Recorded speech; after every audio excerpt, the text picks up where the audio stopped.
Welcome to the free podcast, Nature's New Year, Spring's Prescription for Perfect Health with John Douillard. Tonight, Dr. John will be discussing what makes spring nature's new year and how we can navigate the shifts taking place to prepare our bodies to not just survive, but thrive all year long. Dr. John will lecture for about 45 minutes and then devote the rest of the time to your questions. Before we begin, here are a few instructions on how to interact during this podcast. To type in questions, if you're watching online, go to LifeSpa.com and click on the first article below the banner titled Episode 18, Nature's New Year. This is the viewing page for this podcast. Here you can submit questions in the gray box below the video or just watch the podcast live. Please do not type questions in on our YouTube page because we will not see those questions. To ask questions verbally, you'll need to be listening on your phone.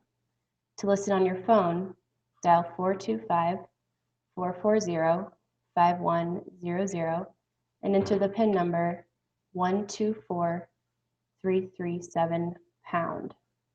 Again, that's 425-440-5100, PIN number 124337#.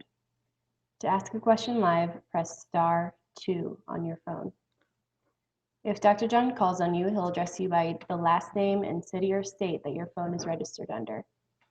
So make a mental note now of the name and city or state that your phone may be registered under. There's no difference or preference on our side for verbal or typed questions. We spend equal time on both types of questions coming in. If you registered for this live event, you'll receive an email tomorrow with a recap of the podcast as well as a link to watch, listen, and/or download the podcast. Upcoming podcasts will be Debunking Exercise Myths with Colleen Cannon on Monday, April 6th, and then The Chocolate Effect on Monday, June 8th.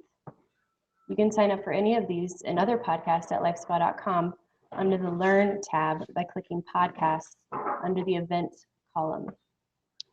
We hope you enjoy the podcast, and thanks for watching. Here's Dr. John.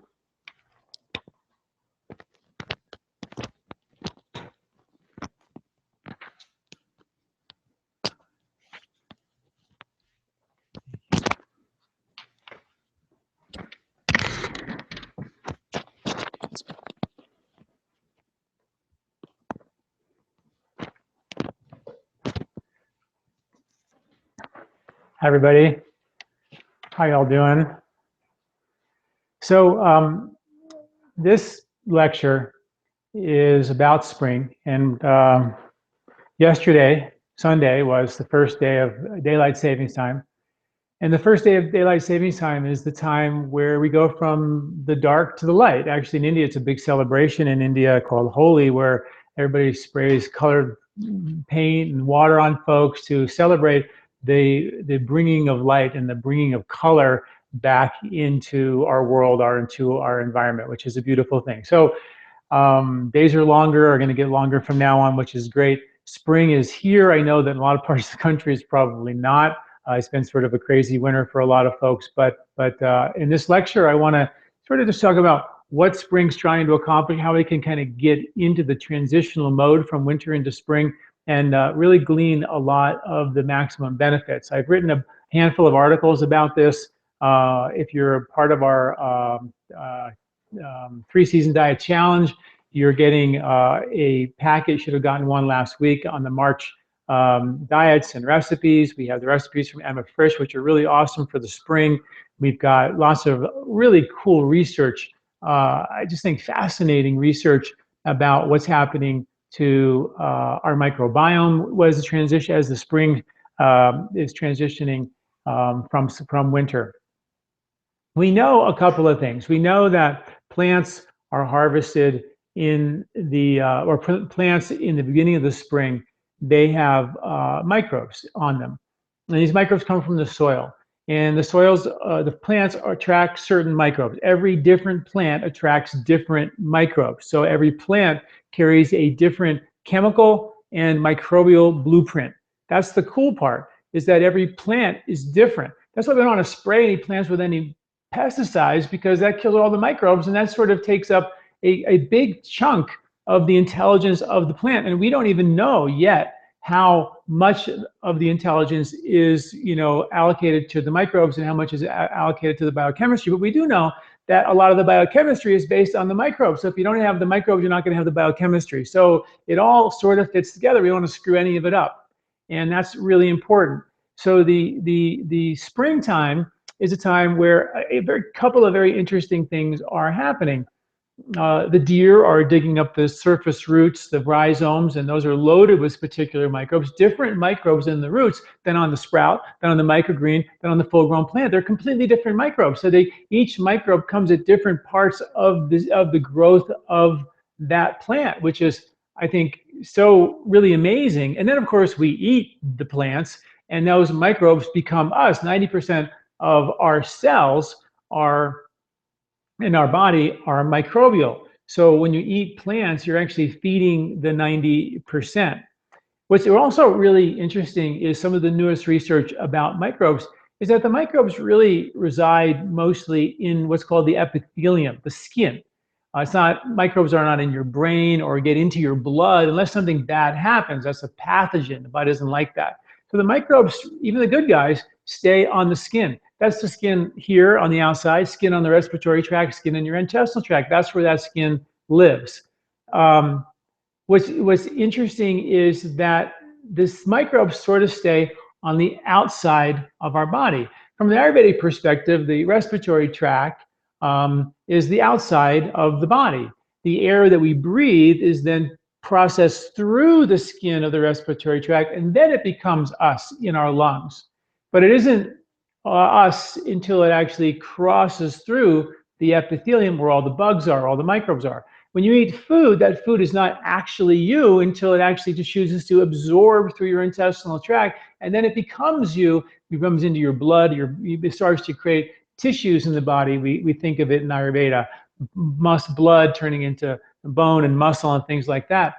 So the intestinal tract, the respiratory tract, this skin, obviously we think of this skin, it's on the outside of us, but this is just the same exact skin that lines our respiratory tract and our intestinal tract. So what's really interesting is that our microbes line our epithelium. And in fact, they are our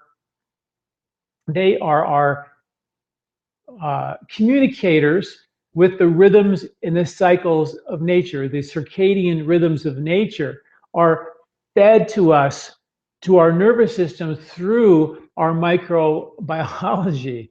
So stay with me here for a second. This is pretty interesting stuff. So our microbes are completely affected by the cycles of the day. There's external rhythms of nature. Our intestinal microbiology feel them, they experience them, all that in our gut. They know that gut feeling, the gut connections, they are completely connected to the rhythms of nature. Those microbes send electronic messages to our brain, and there's certain parts of our brain that the suprachiasmatic nuclei in our brain that has another clock in it that resonates with the gut clock and nature's clock. And if we're all doing the same thing, great things happen and we have a healthy life and we're wonderful. Except for the fact that doesn't always happen that way. What happens is that we get stressed out, we get worked out, we get stressed. We know that we process our stress through our intestinal tract. The good bugs go south. They can't hear the rhythms of nature. They disconnect from the circadian rhythms. And there's a thing, actually, a study I wrote about that's called gene noise, where our genes literally cannot hear the rhythms of nature. They can't hear the circadian rhythms anymore. That's scary, when you think that our own genes can't hear these natural cycles and rhythms of nature. I mean, birds fly south and whales migrate. In spring, things are happening. Birds are coming back from the south and trying to find nests. So much of life on this planet is all tied to those rhythms of nature, which we are too. And we now are beginning to understand the mechanism of how exactly that happens. And our skin on the outside, our respiratory tract and our gut, and our skin on the outside, all are sort of our antennas for feeling and resonating with those rhythms, keeping us connected, really. And then they send electronic message to our brain and go, oh, you should be sleepy right now. Oh, you should be hungry right now. That's really important stuff. And if we kill the microbes with sprays and pesticides, or we aren't eating organic foods, or in herbs, I'm a big fan of using using a whole in that regard, because when you extract an herb and soak it in alcohol, a very big chunk of those microbes are dying with the alcohol. So we want to really preserve as much as we can the very subtle and delicate intelligence of nature. And that goes with the foods we eat in the springtime. And it's really a beautiful, beautiful thing. So initially we want to start thinking, okay, well, what foods are really good in the spring? Okay, so let's talk about that real quickly and we'll move on. We have grocery lists, you all know, for winter, for summer, and spring. We all know that there's 3 grocery lists, three harvests in nature. And there's, of course, 4 seasons, right? But one of those seasons is always a dormant resting season from nature's harvest perspective. So we have 3 growing seasons: a spring growing season, a summer growing season, and a fall growing season harvest for winter eating. And that's how we maintain our connection to the rhythms of nature. That's how we eat the appropriate bugs that are in the appropriate season to get the right microbes, to get the right effect on the body. Each of these microbes, and I'm going to be writing a lot more about this understanding of seasonal microbes affecting seasonal changing effects. I've got a ton of studies that I've recently dug up that show that according to nature, these microbes will turn on or turn off your digestive system, your digestive strength, and it will do things for us that are specific to the needs of that season. In the winter, warm us up. In the summer, cool us down. In the winter, make sure we can digest the heavy, fatty foods. In the summer, they make sure that we can dissipate heat better. In the spring, which we're in now, we're going into, make sure that we can actually do a great job at making sure we don't get extra mucus and keep our immune system very strong and build up our structural strength so we can handle the stress of plowing and digging and planting and perhaps even going back further in hunter-gatherer days, walking many miles to either hunt or gather to forage for food, because in the spring, no matter what time, however, go back 50, 70,000 years, it was always a hard time of the year to make sure we get our nutritional needs met. So that's important. I want to talk about that the nature of spring is to eat a little bit on less side, and that should be a natural thing that happens to us. So I want to talk about that as well. Now, in addition to that, let's talk about the foods that we should eat. So you go to our spring grocery list, and you look at that list and you circle the foods on that list that you like, and you have a list of all the spring foods. If you were to go to the, now we're in transitions from winter into spring, you can take the grocery list of winter, the grocery list of spring, take both those lists, food on both of those lists becomes sort of really good transitional foods for us, because there might be days when it's really cold still in March and you just really want to eat something warm, and you eat off the winter list. But then we might have a week of 70-degree weather where it's very warm and you want to start eating spinach salads and things like that. So that's how you do it from a transitional perspective. There are certain foods that I think that are what I call superfoods, and I wrote an article about this. You can go back for reference, that I think are really important, and you can do it even from a body type specific perspective.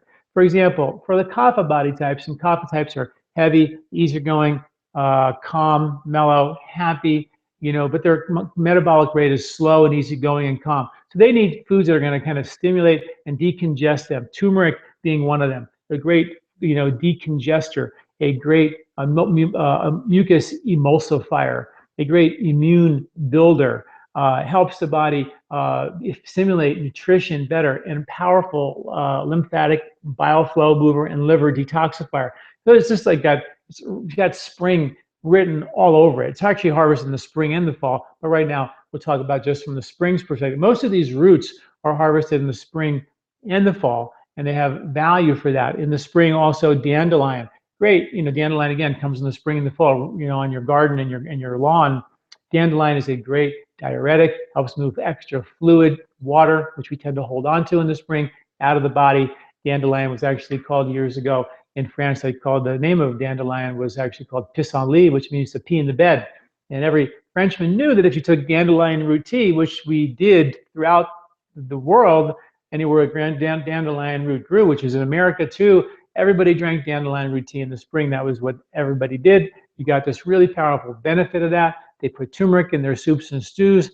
They would take lots of roots like Oregon grape and burdock and things like that. They would make teas out of them. And those teas that were so powerful and bitter and alkaloid, in nature and berberine rich, those teas would scrub the little villi off the intestinal tract and clean the villi and make them nice and clean. So, and after a long winter of heavier, fattier foods, those villi would get congested. Spring was time to clean it all out and make sure that would work great. So that's a pretty cool thing that happens in the springtime to kind of clean out all the villi and prepare the body for springtime when the greens begin to come out of the ground.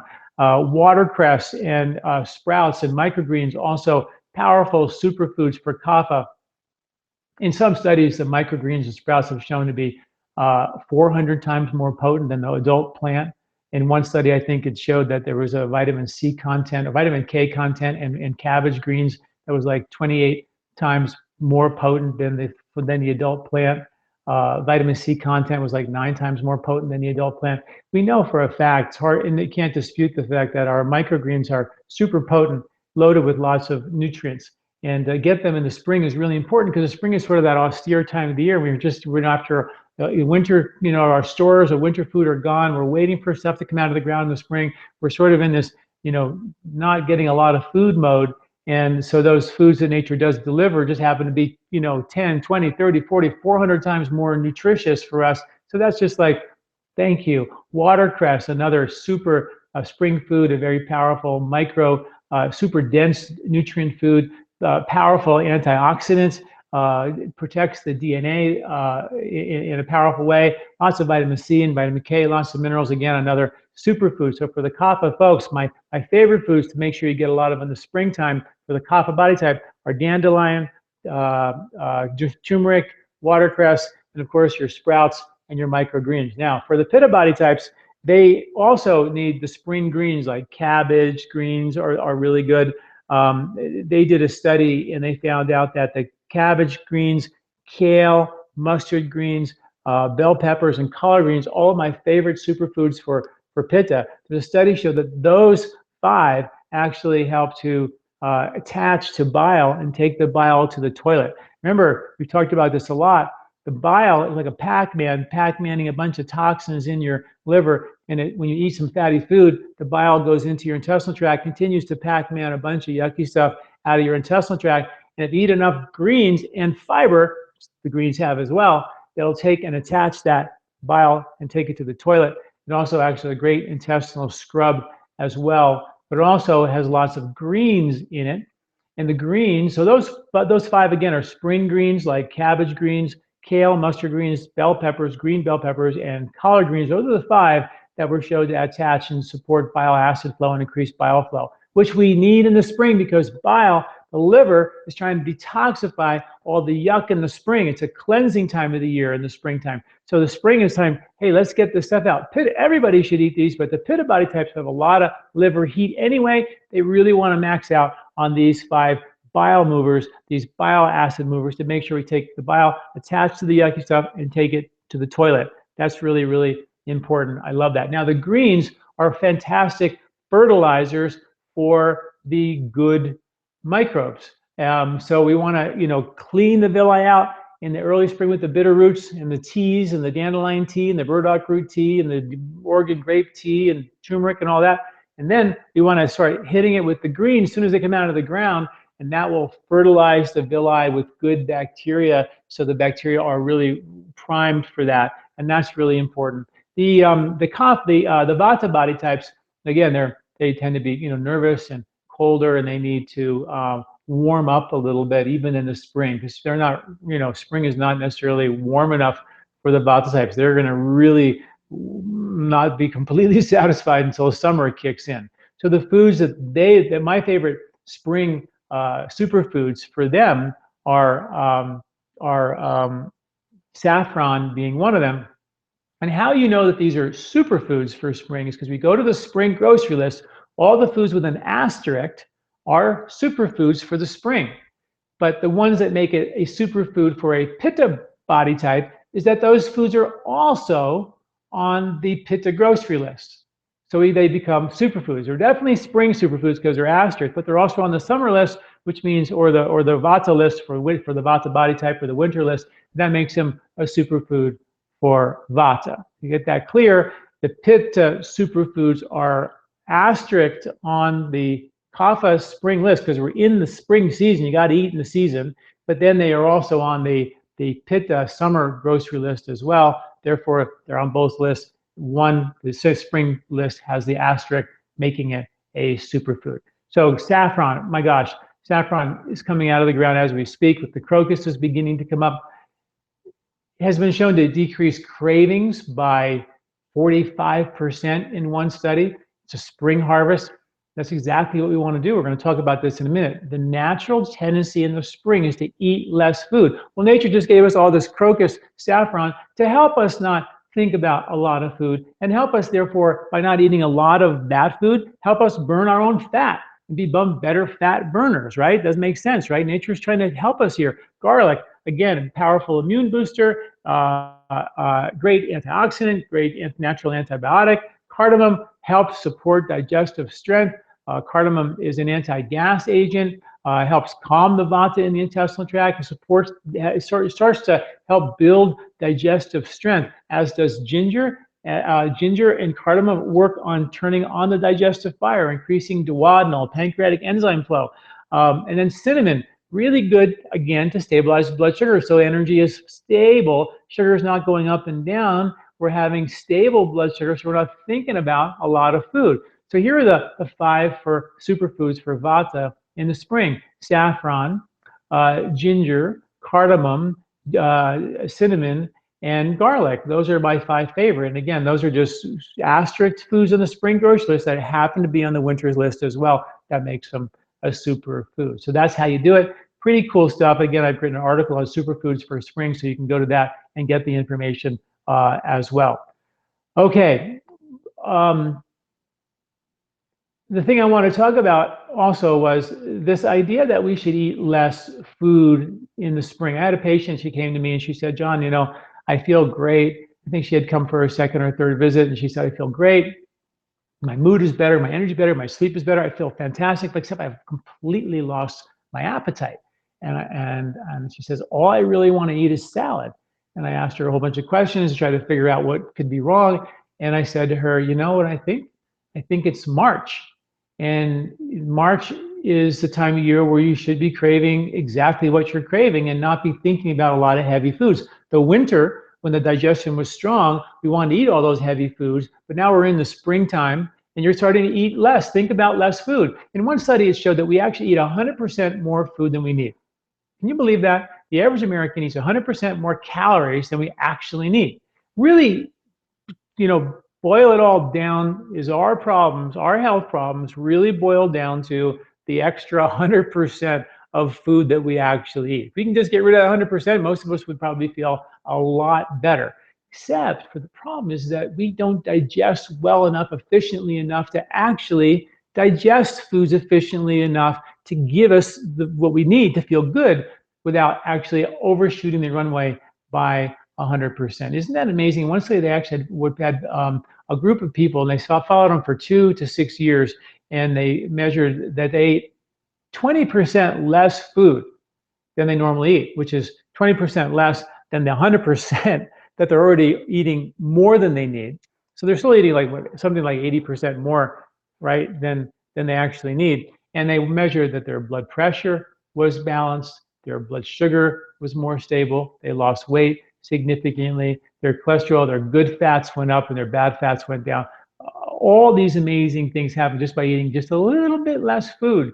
So that's what I'm trying to emphasize here in this lecture, is that our nature in the springtime is to sort of want and to desire to eat less food. If and only if you have that natural inclination to eat less food, then go for it. That's my point.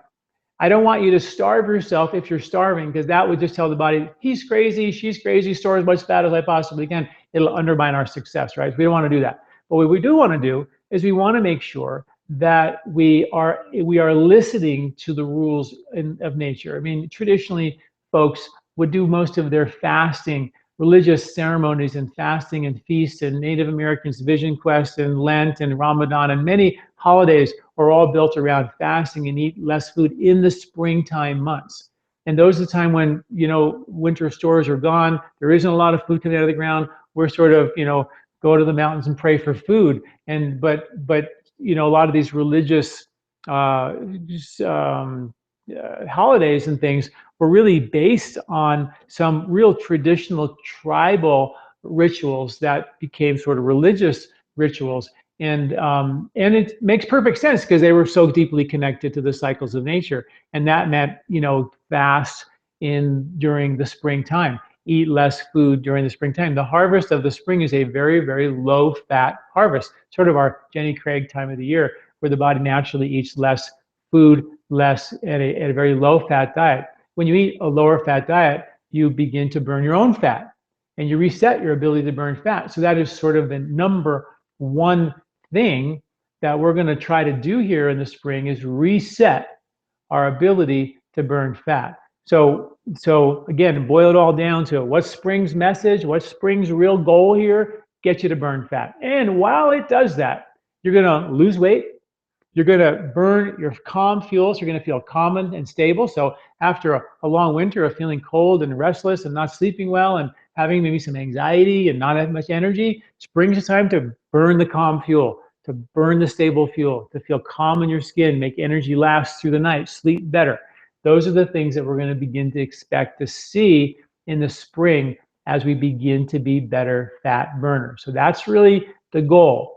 When they did one study and they found that people with when people didn't eat and they were either fasting or they were starving or in times of famine, that then they measured the mitochondria of the cells and they found the mitochondria actually made more energy, which is amazing, when people didn't eat. And the cells in the body actually lived longer when we didn't eat. So our body is really designed to do really well without a lot of food. There's no question about that. Our body is designed to thrive without food, not just survive. We have genetic, 70,000, or you could even say, counting all of our, primate, versions of human, our predecessors, they spent 2 million years trying to find food, basically. And so we're genetically wired to try to find food and genetically wired to do okay. And in some cases, pretty good if we don't eat up to a point. Overshooting the runway by 100% more food than we need is never, ever happened in the history of the world, the history of the human beings. This is something that in the last maybe say 50 years, all of a sudden we have all this food we can eat whenever we want it. And yeah, we have 2 million years of momentum trying to eat as much as we can whenever we can. And now all of a sudden we're going to stop that train in 50 years after 2 to 3 million years of that train pushing us to eat more, find whenever we can, fight over food. No way. We can't stop it.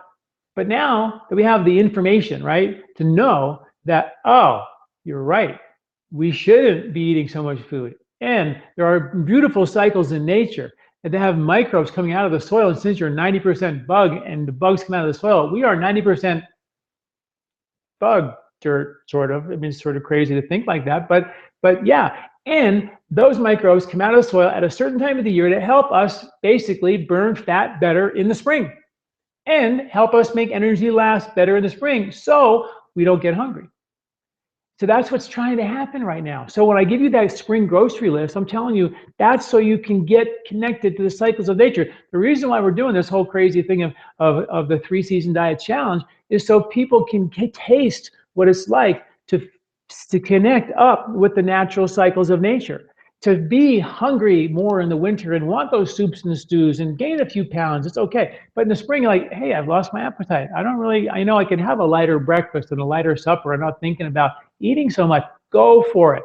But if you're not there yet, your blood sugar is unstable, we got to get that fixed first, right? And that's why we have many, you guys all know, I've done tons of videos and articles about how to reset blood sugar and all that. We've got our big Colorado cleanse coming up, which is like the best blood sugar reset that I've ever seen, best fat burning reset that I've ever seen. That's coming up here in a month.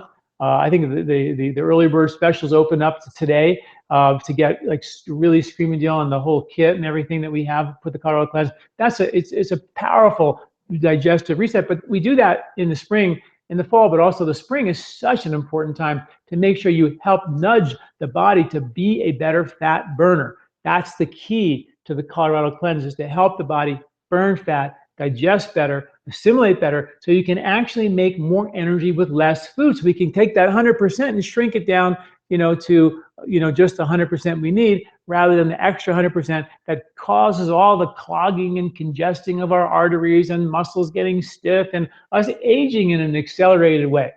We have the ability, I really believe, to really live, a whole lot longer than we ever have lived before. The information about the microbiome and really understanding how we are really designed to function. With these things I'm talking about, knowing that microbes are here in the springtime to tell us that we don't have to eat so much, reset fat burning, eat less, connect up to the rhythms of nature. This is powerful. Not to mention having modern medicine in our back pocket in case we need it to get out of any harm's way. I mean, there's no reason why folks can't live on average to 100 years of age and longer if you really, follow the rules. It's something that is, I think, very, very doable, more than ever before. And we're beginning to have the science now to really understand how to get it right. Like, we got the whole cholesterol thing wrong, right? That was a big mistake, to take cholesterol out of the diet. That's coming back. The FDA is getting ready to put out a big report that's going to actually take cholesterol off the nutrient concern list. When they put that on the list 60 years ago, school lunches changed. Manufacturers of food took cholesterol out. Everything was zero cholesterol, zero cholesterol, zero cholesterol. That's going to change.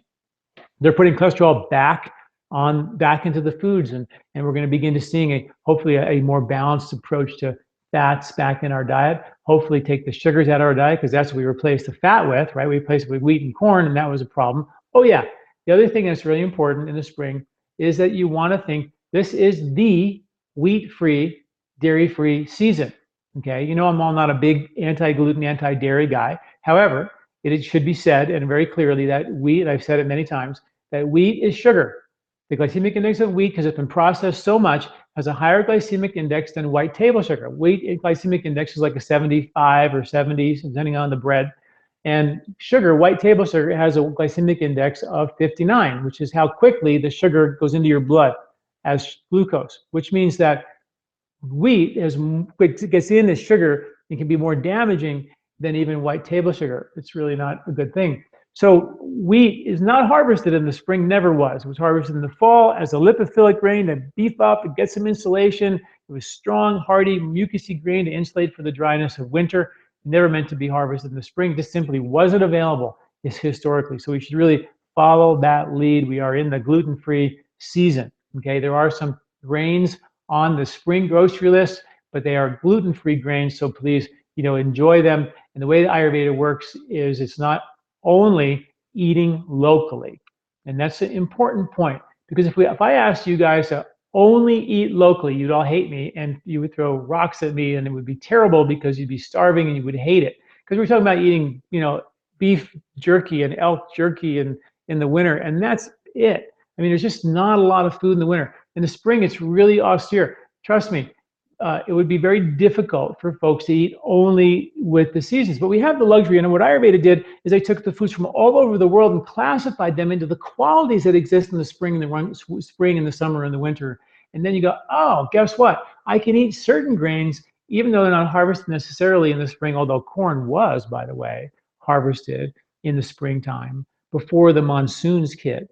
So it was the one grain that we've hybridized to harvest when we wanted to harvest, as opposed to when it was originally harvested. And it's a very dry grain, and it was harvested before the wettest time of the year. Now we eat the driest grain in the fall before the driest time of the year. Sort of a little cuckoo when you think about what we do to foods by hybridizing them. And when you look at the grocery list, I want to make it clear, a lot of the foods on the grocery list maybe don't make sense to when they're harvested today. Like corn doesn't really make sense, really, when you really understand corn. It's a very dry grain. If you look at the Ayurvedic list, it's on the spring grocery list. It's not on the winter grocery list at all. So it's a very dry grain. It's a kapha-reducing grain. So you might see other foods that don't make sense. And in the back of my 3-season diet book, I actually put a glossary of, and I did the best I could is put as many foods on there and track where these foods were originally harvested what time of the year they were harvested, where on the planet they originally were found, and sort of what the original sort of evolutionary purpose of that plant was on the planet. And I think that's a valuable thing to help us sort of understand what the Ayurvedic diets are trying to tell us. 80–90% of it is seasonal, locked in, but there are these outliers like corn and things like that. Avocados don't grow here in Colorado or in Boston, for example, but we can eat them in the winter to help insulate. So we have the luxury of eating foods from all around the world that are classified according to the appropriate qualities for that season. And those qualities for this season are pungent, spicy foods, ginger, things like that. Bitter, all your bitter roots, dandelion root, Oregon grape, and your very bitter green, bitter greens, like collard greens and things like that, and astringent. And astringent are like a lot of your beans and legumes are very astringent. They sort of pucker, and they're very, very good in the springtime. So those are the ones you want to be thinking about eating a lot more of in the spring, are your astringent foods, your bitter foods, your pungent foods, and you want to decrease the amount of the sweet, sour, and salty foods. Sweet foods are heavy, sour foods are heavy, salty foods are heavy, and spring is a heavy season. Nature always antidotes the extreme of that season. So you want to be thinking light foods, you want to be thinking of dry foods and warm foods. So light, dry, and warm, pungent, bitter, and astringent. You want to think of getting rid of and reducing sweet, sour, and salt. They are heavier foods. You want to decrease the heavy and the oily and the cold foods. And that's sort of how it works. Very beautiful. And that is all written, in our, if you go to our body type questionnaire and just print out the information about your body type, all that information is right there. It's all free, super easy to grab onto and to get. So very, very interesting. So one of the things that I did many years ago, based on my 3-season diet book, is we did a study on this sort of eating less kind of an approach, and it was more, and this is actually written up in my free ebook called the Weight Balancing ebook. And when people take the free Weight Balancing ebook, you'll see a study in there that we did back in 2000. We had people eat 3 meals a day, no snacks. So we had them eat breakfast, lunch, supper, and then went to bed after supper with no snacks in between. And what was really interesting was that they went from breakfast to lunch, from supper, from lunch to supper, from supper all the way till breakfast. The idea is that in between breakfast and lunch, you burn fat. Between lunch and supper, you burn fat. Between supper and bedtime, you burn fat. The body is supposed to burn fat exclusively from supper all the way to breakfast and break the fast for supper. That's sort of our daily reset of fat burning. Spring is our big seasonal reset of fat burning. So this is a great time, right, to do that, because what we want to do is get off the holiday food train and start getting the body to make energy last a little bit more. One of the best ways to do that is sort of having meals, 3 meals a day with no snacks. Sit down, relax, enjoy, take time to eat your food. Because if you eat on the run, gobbling on your run, we know that aggravates a sympathetic fight or flight response, which literally turns off your digestive strength. Literally just turns it off. When you're stressed out, your body won't digest. When you're relaxed, the parasympathetic nervous system, which is the rest and digest nervous system, it turns on. So you can digest, you can only digest when there's parasympathetic activity. You just don't, when there's a bear chasing you, you're not thinking about dinner or lunch, you're thinking about saving your life, and the whole digestive system turns off and all the energy goes to your muscles for fight or flight. That's how it works. So really good, logical, super sound reason for us to sit down and relax and take time to eat our food. So when we do eat in the spring, eat it in a relaxed way. So 3 meals per day is step 1, with no snacks in between. So if you had breakfast and a carrot and then lunch, it's not terrible, right? A carrot's healthy for you, but you didn't and wouldn't therefore burn your fat in between breakfast and lunch. You would burn the carrot between your breakfast and lunch. You had lunch and you had an apple or some almonds in the afternoon or something, and then you had supper, you wouldn't burn fat that afternoon, you would burn the apple. And so the idea is to give your body a reason to be a good fat burner this time of the year. And that reason is breakfast to lunch, lunch to supper, supper to breakfast with no food, force the body into fat burning, and that gets you into the momentum of eating less food. So when I did that study, we had about 18 people in the study, and when I first introduced it, they were like, "Wait a minute, what about my snacks?" And I was like, "Well, no, you don't really have to worry about your snacks because you're gonna have 3 good meals per day, right? But I need my snacks." I said, "Well, if you have a big enough breakfast, you won't need to have a snack, and then you can have a big enough lunch. You won't need to have a snack. If you eat it in a relaxed way, you'll digest better, and you'll actually assimilate better, digest better, and you won't need to eat as many meals and maybe even eat less calories, right? That's one of our goals." And they were like, "Oh my God, but I need my snacks." So for the first 2 weeks, I had to deal with everybody freaking out over their snacks. But by the second week, at the end of the second week, I gave them all a questionnaire. I asked them about their cravings and things like that.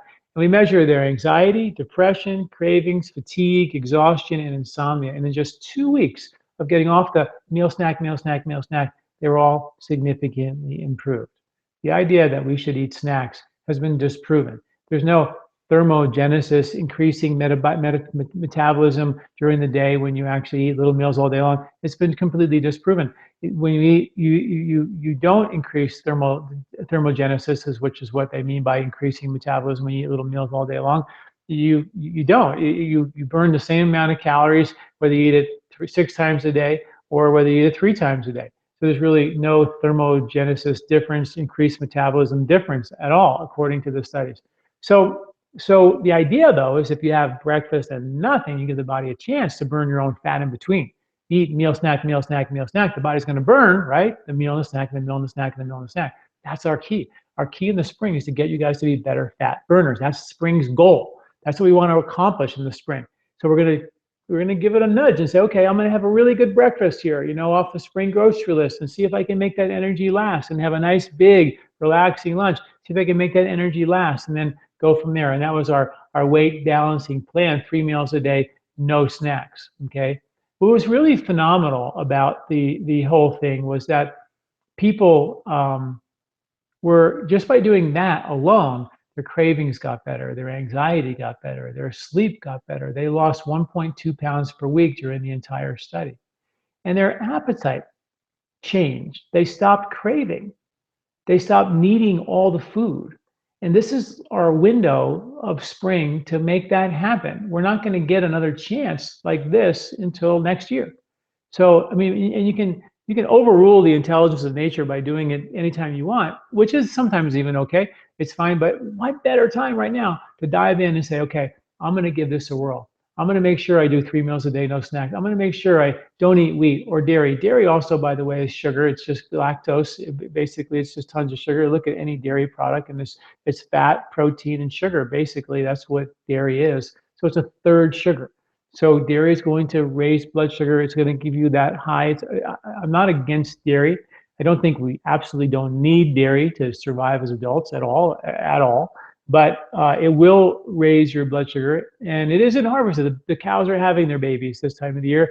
The babies get all the milk. We don't touch their milk when the babies or the mommies are giving birth, and then the babies are newborns. So wheat and dairy just don't exist in the springtime as a food that would be naturally available for us. Dairy was harvested at the end of the summer to make cheese and to just have the cheese be from store it as a storing food for the winter eating. As the fermented foods are also winter, preserved foods for winter eating. So as we go into the spring, the amount of fermented foods that we eat is going to slowly, because winter you want to have more of them, but spring you want to start to dial them down. Definitely summer, dial them down a little bit more, and they're always supposed to be small amounts of them anyway. So the other thing that you can do with the kind of reset is think about doing some type of a detox, some type of a cleanse, which is very important. Just eating seasonally, really eating seasonally will force the body into fat metabolism and help you detoxify. Absolutely the case. Doing one of our cleanses, which are like our short home cleanse, it's a free ebook. You download it, you can do it for free. You don't have to buy a thing from us. It's all right there. You can buy stuff from your health food store or grocery store. We give you all, of course, we have a kit you can buy from us, of course, but we also have right there in the notes, and even in our Colorado Cleanse, it's always available for you to go locally and buy stuff from your local store, so you don't feel like we're only selling stuff that you have to buy from us. It's that short arm cleanse is a free gift. The Colorado Cleanse book is a very inexpensive book. Tells you how to do the cleanse. You can do it on your own and not buy our kits. However, it is important though to do some type of a detox and help your body, get rid of and reset fat burning and get rid of some of the toxins that have built up along the way. What I love about these cleanses, they use ghee, clarified butter. Clarified butter is so important. I wrote an article recently that showed that when you use all, grass-fed cows, which are generally 95% grass-fed, some cows will, even in the wintertime in America, Northern Hemisphere, they're always going to have to be some supplement because grasses don't grow, all year long. But when you have grass-fed cows, it was measured that the amount of the CLA, the conjugated linoleic acid, which is a powerful antioxidant and one of the best fats that your body can have for heart health and mood health and skin health and cleansing the body and detoxifying the body, was 500 times more potent than the regular ghee or grain-fed, corn-fed, dairy products. So very, very important. You want to be thinking in all your dairy products, grass-fed, your cow and your meat, grass-fed. Really make an effort to do that. It's so worth it. We're talking 500 times the CLA content. That's not even a little number. And so when you do a cleanse with the ghee that's grass-fed, and that's we have this ghee is so incredible. Now it's grass-fed. It's so, I mean, you can smell the difference. It's half cultured butter and half regular butter, so it's even a natural probiotic for you as well. Stuff is just phenomenal. It smells like caramel. I've never smelled ghee quite like it. But when you take the ghee internally, it forces the gallbladder to contract and forces the bile to flow in a bigger, better way. When the bile flows, you burn fat better. When the bile flows, you take toxins to the toilet. When the bile flows, you scrub your intestinal tract from toxic, yucky stuff. When the bile flows, you buffer the acid from your stomach better. So your stomach goes, oh, there's bile there. Yay, finally, I can now turn the fire on and cook some food again. And that's what the body is looking to do. And it's just a short list of things that the increase of bile flow will do when you actually increase the ghee in your diet during the cleanse. And of course, if you do a lot of ghee in the cleanse and no fat during the day, the body's going to be, again, forced to burn your own fat. And that's what happens through this whole process of spring, is get you guys, all of us, to be better fat burners. That's the key. That's what nature is trying to accomplish. That's, the whole purpose of spring. That's why fastings and eating less was just a natural cultural thing that people have done for thousands of years. So I'm just asking you, if you feel that little nudge, go for it. If you feel that little tendency to not eat as much, have a lighter breakfast, a lighter supper, absolutely go for it. Have a big lunch, but have lighter breakfast. Grapefruits are in season. Have a grapefruit. They actually help the body burn fat. Have grapefruit. See if that'll make it to lunch for you. Maybe on a busy day, but on a day where you have off, you can start to play with eating a little bit less food. Always drink a lot more water when you try this, because that'll help keep your blood sugar stable. Okay, I think that's it for the things I wanted to accomplish. Like I said, make sure you're signed up for the free 3-season diet challenge, because all the articles go there and the recipes go there, and you can just look at it and it's free, and no pressure to do any of this at all.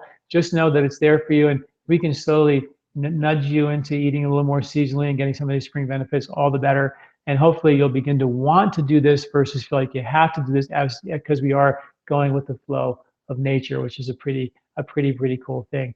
And also there's some articles that if you're not signed up for the challenge, there's a lot of articles that I mentioned here that are there available for you. And there's some pretty cool sales when you sign up for these podcasts, and when you sign up for the 3-season diet challenge. There's all these spring recipes and spring herbs and stuff that we put on sale for the springtime for folks who are signed up for the cleanse and for the, not just the cleanse, but for the 3-season diet challenge. Okay, so if anybody has any questions, please press *2, and that would be great. And then I'll see if I can answer some questions that might be there. One question here is, how do I apply this lifestyle eating practice if I'm a vegan? Well, being a vegan is wonderful in the spring because it's really, the meats are generally gone. Uh, um, so your springtime is a time of year where we really are looking for bitter roots and greens and vegetables, and it's really not a high protein time of the year. If anything, I would say if you're going to be a meat eater, you should be thinking of eating more of your meats in the winter and then be more vegetarian-esque or much less meat in the spring and the summer. That would be a much better way to go. So here we are moving into spring and summer. Those are the vegetarian seasons. So a vegan should have no problem whatsoever to really do this. Hope that helped there. Um, Let me open this up here a little bit bigger. Um, Perfect Health for Kids is a manual for health for my son. That's a book I wrote for kids. He's 15 months old. I feel not quite enough.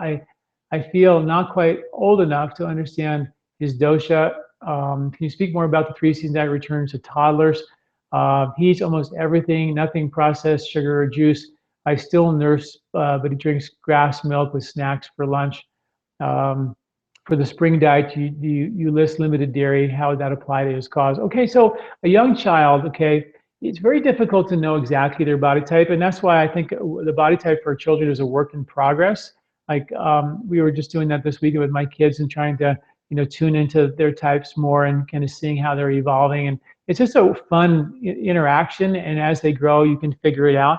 But if they're a kapha child and they're in the kapha season of spring, eating a lot of kapha-rich foods, pizza and cheese and dairy and all that, there's a good chance you're going to increase too much kapha, stack too much kapha. And nature said, oh, wait a minute, we don't do, wheat and dairy and heavy, mac and cheese and pizza this time of the year. So we don't do that. So we have a diet of low-fat foods to help antidote the extreme of that season. So even for toddlers, you want to be thinking to reduce the amount of some of those heavier kinds of foods. Definitely the processed sugar out, which you don't do, is great.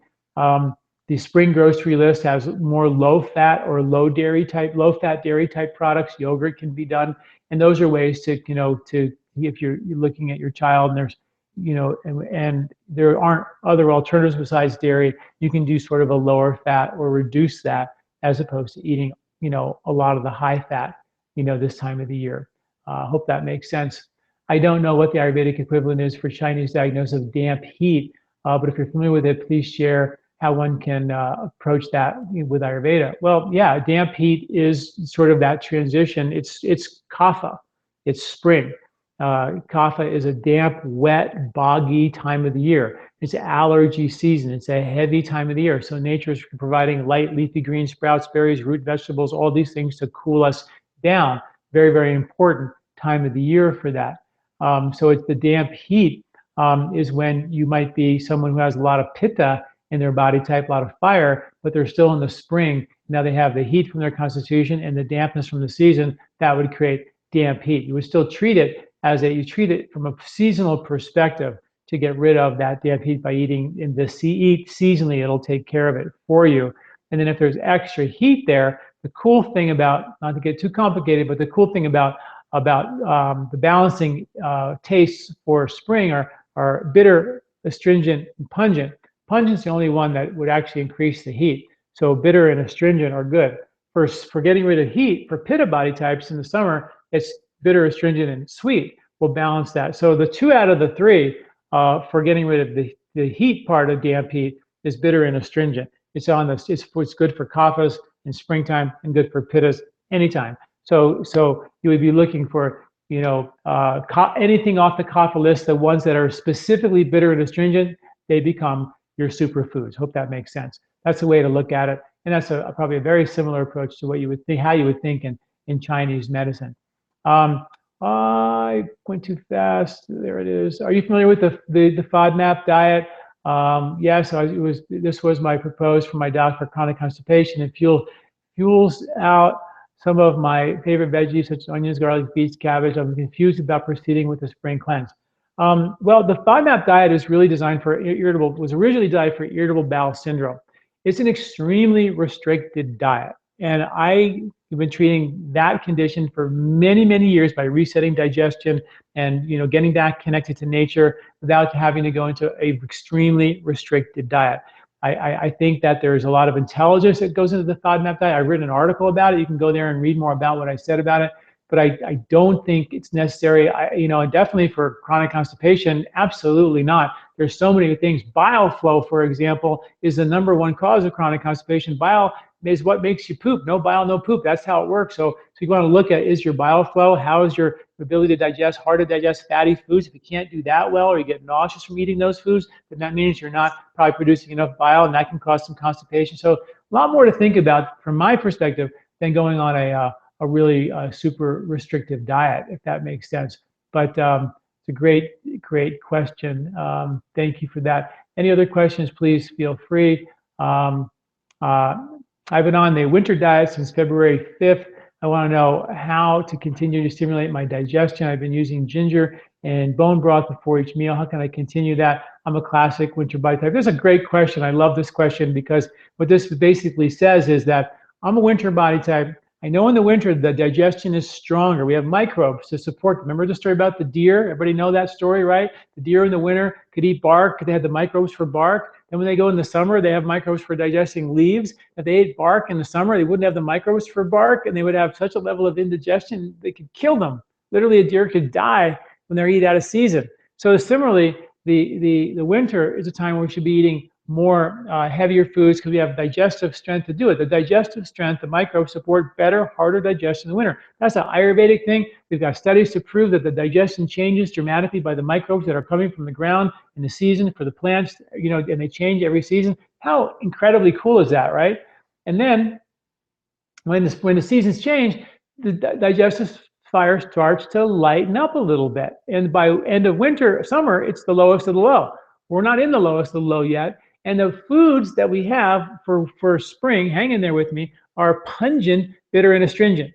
So bitter and astringent are not going to be, they're cold taste, cool taste, but the pungent food will fire up your digestion. So that's where ginger comes in. So this is ginger is harvested this time of the year. It is these are your spring, keep your digestion up foods. And I've written a bunch of articles about how to use ginger for increasing your digestive fire. Turmeric is warming too, again, a spring food. So most of these bitter roots are both, they're both pungent and astringent. They have that astringent quality, and they have the bitter quality, and they have a pungent quality as well. So the pungent ones are a great way to go. So that's how I would do that as we move out of winter when the digestion is strong. How do I keep digestion stronger? With ginger. That would be my #1 thing to look at. Warm digest, which is an herb we have that has a bunch of ginger in it, would be the herb of choice for this time of the year. Warm digest classically is a seasonal, really great herb for keeping the digestion strong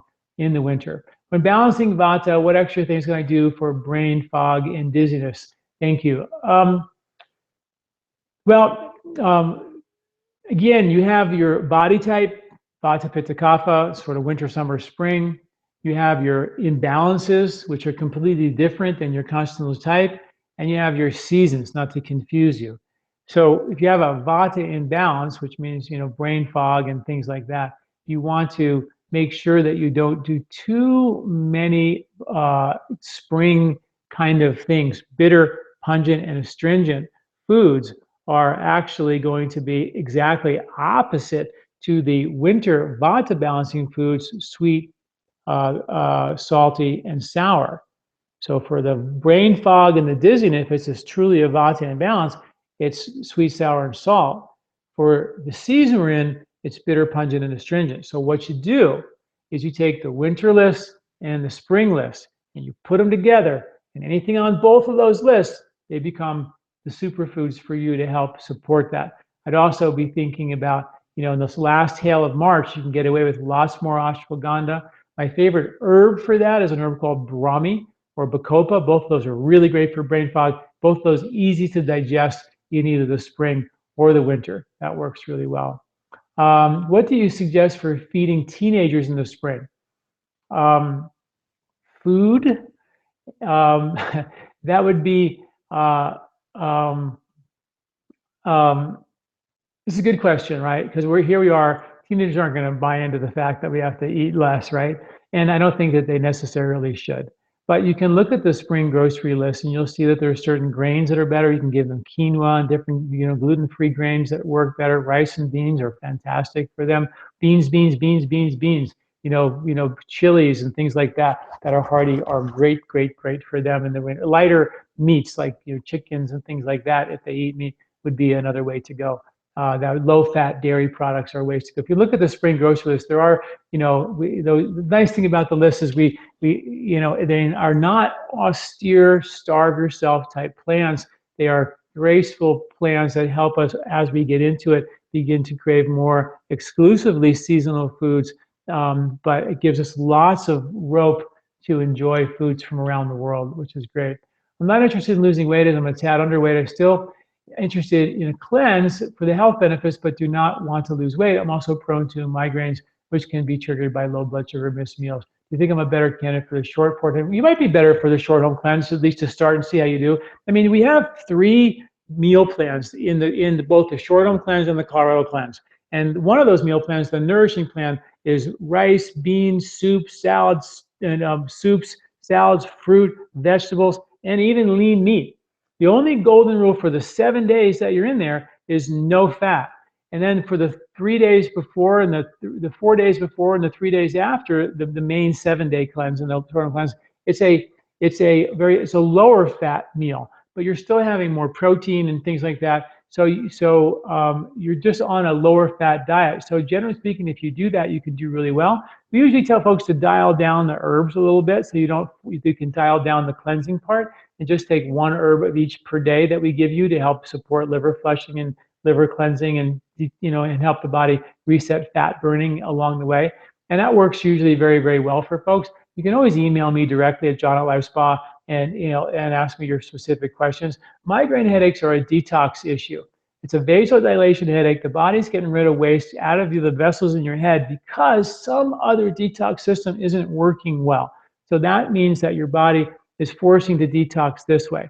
And if the detox isn't working, since we know digestion and detox are the same basic functional pathways, then if we can fix your digestive strength so you can digest better, gain weight better, you're probably going to solve the migraine problems too. So that is how I think about that. So I look at it and I go, oh, well, there's the reason right there that you're probably not gaining the weight because of the migraines, even though no one puts them together. Ayurveda says that they're exactly together. Migraine is a detox headache. It's a vasodilation headache. So that might be something we can touch base with, either via email or maybe we do a consult, whatever works for you. How about fermented foods? I mentioned already earlier, fermented foods are great, but they are really good in the winter, a little bit better, okay in the spring, and sort of in the summertime.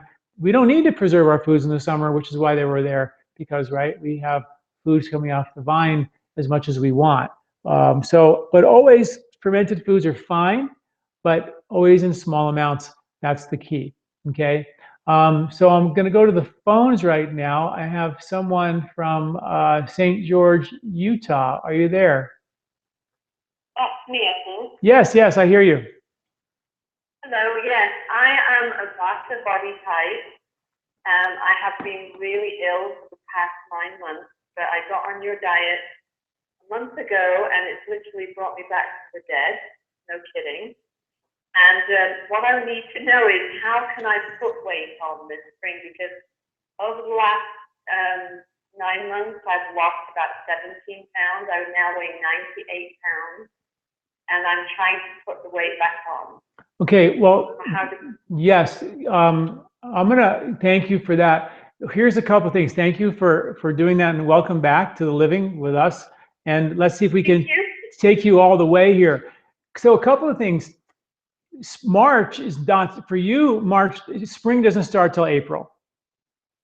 Right. Okay. So you're not. So that's one of the ways that you make adjustments. Say, okay, wait a minute. I'm going to start if I don't want to go into a spring cleansing mode, I'm going to start that diet later. If I need to cleanse, like I need to lose a bunch of weight, I might start that, the spring diet or the cleanse earlier. Does that make sense? Yeah. Okay, so you're going to start spring eating in April, not March. March, you're going to stay on herbs like ashwagandha and warm digest and all the rebuilding herbs, maybe even Chayavanprash, to really build up your reserve and keep you stronger and build up the digestive strength while we can. Okay, that makes sense. So that would be one way to do it, and I would just keep your digestive system strong. And then when you go to the spring diet, you know, there are low fat versions. You can still eat, you know, chicken and fish and things like that. There's fats on there. There's beans on there. Lots of foods on there. Don't think of it as it doesn't have to be as austere as it would be if you were, you know, a hunter-gatherer trying to forage roots out of the ground. You know, that would be tough times, but, you know, we don't have to go that hard, and you're not ready to go that hard. But eventually, that would be like fine. That was my point earlier, is like, you know, if you really got this thing balanced, you're like, I don't really need food that much. I can maybe even fast once a week and be okay. You know what I mean? But you can't do that. You're not ready for that yet. No. And I am having liver trouble though, and I don't have a gallbladder. Well, it doesn't matter, gallbladder. I mean, these days, I mean, of course, we love to keep all of our parts, but really, truly, don't fret if you don't have a gallbladder. The gallbladder, you know, was designed with 15 times concentrated bile for eating really ridiculous amounts of fat, like the brains of a woolly mammoth in one sitting, right? That's not generally what we do anymore. You know what I mean? So the amount of fats that we eat are way less, because they would eat the woolly mammoth brains and the intestines of the woolly mammoth. Like, I would imagine they didn't kill it every day, right? They would eat that and feast on it, and then they would have famine for a while until they found another one or killed another one. So there was like lots of times we had and we had to eat all that fat at one sitting and then nothing for a long period of time. Now we sort of we're adapting to eating a little bit of fat every day, so we don't need that big, huge amount of bile from the gallbladder. So don't worry about the fact you don't have a gallbladder. You can make the bile on demand from your liver, no problem, okay? That makes sense? But we still want to keep encouraging bile flow and resetting bile flow, and that's where the bitter roots come in. The dandelion, the turmeric, and the beets of winter were there to help get the bile to flow. The greens and the apples and the artichokes, these are all the bile movers that are very important. So we definitely want to make sure we get that bile moving, but it doesn't have to be, you know, huge amounts of it. That makes sense? Yes, thank you so much. Yeah, thank you. Question from Twin Cities, Minnesota. Are you there? I'm here. Yes, I hear you. Okay, great. I was just wondering, I've been trying to do the fasting between meals, so only eating 3 meals a day for quite a while now. But I work out in the morning, and I can't quite get to the workout in the morning before breakfast without feeling lightheaded and low blood sugar. So can I eat something in the morning? Yes. If you can go for a workout and not eat and then work out, then you're doing great. And that might be a goal for you, but right now, if you do it, we don't want your blood sugar to crash, because that's just a fat storing, sugar burning emergency. We don't want to go there.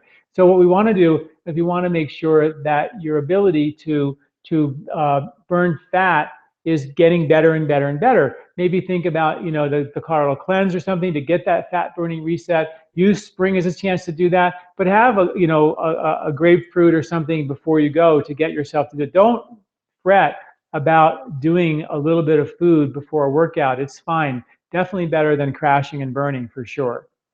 You know what I mean? Mm-hmm.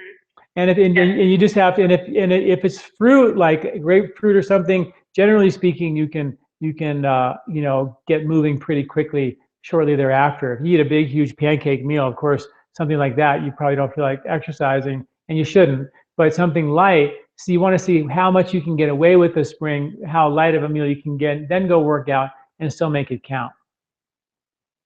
Also, you can put some herbal, you can put a little bit of coconut oil in some herbal tea, and that's another way to do it. Coconut is a very light oil, and you can put that in some herbal tea, and that gives you some real great blood sugar stability as well, even along with your meal, and that might help you get a little bit more stability as well, okay?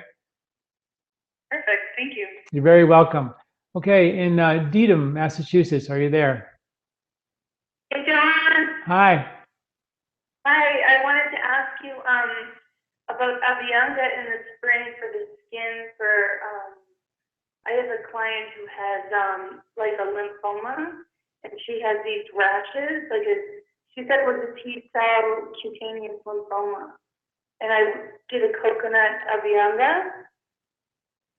Now, coconut in this. Heavy question, but spring or any kind of rash type things in the spring and skin. Yeah, so coconut oil, depending, like in Massachusetts, like right now, it's a little chilly there. So coconut is a very cold refrigerant oil, so maybe not the best one. Olive oil is a little bit more warming. Mustard seed oil is really warming. Even our lymphatic oil is really much more warming. That coconut would be maybe the only one that I wouldn't use because it's just too. She actually liked it. Yeah. She liked it, but for her skin. But oh yeah, what about? It might be just, and it might be good. It might be just a little bit too cool. Now for the rashes, I find the best one for the rashes is our body butter, which is the mango butter, shea butter, avocado butter, cooked with herbs like mangista and shatavari that really heals and supports the function of the skin. And that's sort of a more of a medicinal product for the rashes. But so that might be something to go more for the medicinal side of it. Also make sure that, she's gotten, good fats in her diet too, and good minerals like calcium, because a lot of times those fats, if they're not being delivered, can make the skin, become irritated at the end of the winter. So look for that as well. All right, she wanted to do a detox. Is it okay for her to do a detox? It should be fine. I would definitely work with her doctor and make sure that her doctor says it's okay for her to do a cleanse and help her body, help the body, reset digestive function. And I think that's the key, is to know that this cleanse is not sort of it's not just a detox to get flush, and it's a pretty well thought out detox. It's got a lot of science behind it that actually forces the body to be a better digester and therefore a better fat burner. And when you have lymphatic congestive issues like that, somewhere along the way, digestion probably did go, didn't do so well. And that would be a good thing for her to do, is to support that. You have to guide her in terms of how to dial up or dial down the intensity so it's just right for her. That's the key. Yeah, I had her to go to your website, and she wants to do the detox, but I also brought her like kale and dandelion and collard greens, like greens, I brought her a bunch of greens and ginger tea, nettle tea, smooth move. Mm-hmm. But I wanted to kind of give her the avianga, but also have a consult with you. I know it's more than this, but it's up for spring and for her. We kind of hook up with you. That'd be great. I'd love that. And you can dial it in, and then talk to her doctor too, and see if you can get him on board as well. Oh yeah, I'll talk to him. Okay, thanks. All right, cool. Thanks for the call. I'll talk to you soon. Yeah. The last one here is in Hackensack, New Jersey. Are you there? Dr. John? Yes. Hi. Hi, it's Michelle. How are you? Good. How are you doing? I'm good. I just have a couple questions quickly. Yes. I've been having a really difficult time with the dryness, being a vata from the winter, even though I've upped my fat and my water. And I wanted to ask you, what could I do going into spring? Because I'm definitely going to do the cleanse, but I don't want to lose weight. So should I dial down the herbs, but can I still keep the fat up? Yeah, well, you can dial down the intensity of the herbs, take it once a day. You can also, right now, really take advantage of